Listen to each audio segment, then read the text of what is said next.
രാവിലെ എളുപ്പത്തിലൊരു ബ്രേക്ക്ഫാസ്റ്റ് ഉണ്ടാക്കണമെന്നുണ്ടെങ്കിൽ ഇത് ഉണ്ടാക്കിക്കോ. പത്തിരിക്കും നൂൽപുട്ടിനെല്ലാം എടുക്കുന്ന 1 കപ്പ് അരിപ്പൊടി എടുക്കുക. അതിൻ്റെ അകത്തേക്ക് ഒരു 1/4 ടീസ്പൂൺ ഉപ്പും 1 ടേബിൾ സ്പൂൺ നിറയെ ചിരകിയ തേങ്ങയും ഇട്ടിട്ട് 1 കപ്പ് പച്ചവെള്ളം ഒഴിച്ചിട്ട് നന്നായിട്ടൊന്ന് കുഴച്ചെടുക്കുക.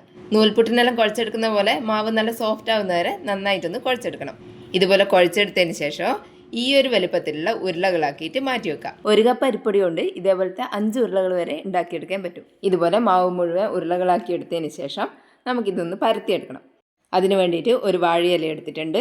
ഇതിൻ്റെ മേലെ ഒരു ഉരുള വെച്ച് കൊടുക്കുക. ഇനി വേറെ ഒരു വാഴയില എടുത്തിട്ട് അതിൻ്റെ മേലെ വെച്ച് കൊടുത്തതിന് ശേഷം ഒരു പരന്ന പ്ലേറ്റ് എടുത്തിട്ട് ഇതിൻ്റെ മേലെ വെച്ചിട്ട് നന്നായിട്ടൊന്ന് പ്രസ് ചെയ്ത് കൊടുക്കുക.